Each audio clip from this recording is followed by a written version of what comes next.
वरिष्ठ कनिष्ठ तथा कोमलमती भाई और भौणी मानू मोर हृदय अभिनंदन और शुभेच्छा।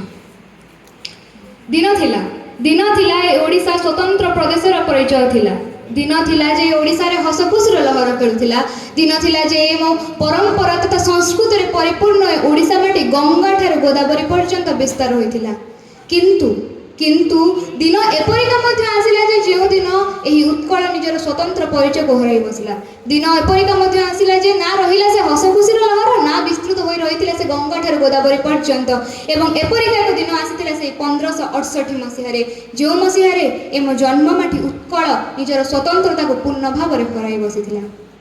प्रथमे अफगान पर मोगल पर मरहट्टा और मरहट्टा पर आसीथिले सही 1803 मसीह रे निर्दय हृदयहीन अत्याचारी क्रूर इंग्रेज शासक माने।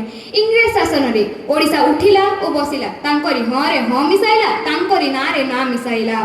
दिन पर दिन जेपरी बीती चलीथिला ठीक से भली भाव रे गोटे पर गोटे मुंड काट होई रास्ता कड़े पड़िबारे चलीथिला।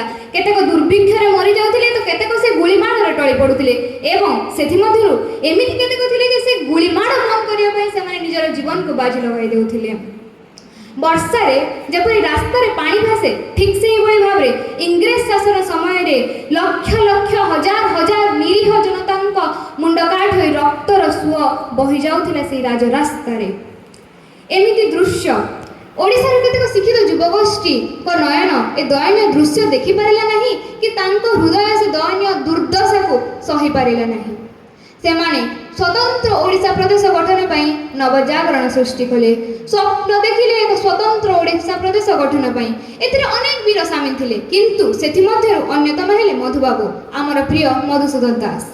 से 1903 मसीहा डिसेम्बर 3 तारिख रे गठन करथिले उत्कल सम्मेलनी ओडिया भाषाभाषी विच्छिन्नांचल एकत्रीकरण पई।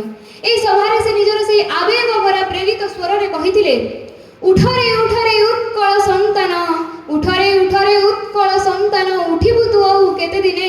पूर्व गौरव पूर्व महिमा पड़ू नाही कि रे तोर मने, पूर्व गौरव पूर्व महिमा पड़ू नाही कि रे तोर मने। उत्कल सम्मेलनी माध्यम प्रत्येक ओडिया स्वतंत्र ओडिशा प्रदेश गठन पई दाबी रखिले। एहा फल रे 1905 मसीह रे संबलपुर मध्य प्रदेश रो आसी ओडिशा सह मिसितिला एवं 1912 मसीह रे बिहार ओडिशा प्रदेश गठन होइतिला। एथि मध्य रे पुणी थरे उत्कल सम्मेलनी रे मधुबाबू से आवेग भरा प्रेरित स्वर रे कहितिले एही सम्मेलनी जाति प्राण सिंधु कोटि प्राण बिंदु धरे, तोर प्राण बिंदु मिसाई दे भाई डेई पड़ी सिंधुनी रे, डेई पड़ी सिंधुनी रे। 1928 मसीहा साइमन कमिशन ओडियावासींकर से दाबी को ग्रहण करिथिला। ओडियावासी दाबी को ग्रहण करने सह से स्वतंत्र ओडिशा प्रदेश गठन पई अनुकूल मत देथिला। 1930 मसीहा ओडिशा रा सीमा निर्धारण हैला। 1935 मसीहा रे स्वतंत्र ओडिशा प्रदेश गठन पई स्वीकृति मिलेला एवं आजिर दिन अर्थात एप्रिल 1 1936 मसीह रे 32,695 वर्ग किलोमीटर अंचल परिमिति को नहीं जन्म होइथिला एवं सुजला सुफला शस्य श्यामला उत्कल भूमि।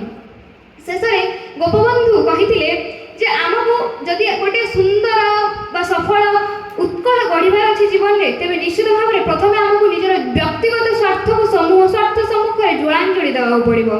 एही प्रसंग रे से कहिथिले जाति नंदी घोष चलिबो कि भाई स्वार्थ को सारथी कले, जाति नंदी घोष चलिबो कि भाई स्वार्थ को सारथी कले। टाणे गिरे गाड़ी दानर तो बड़ा घोड़ा मुह बंधा थिले, घोड़ा मुह बंधा थिले। एति कही बाणी को विराम देवी। धन्यवाद। जय उत्कल।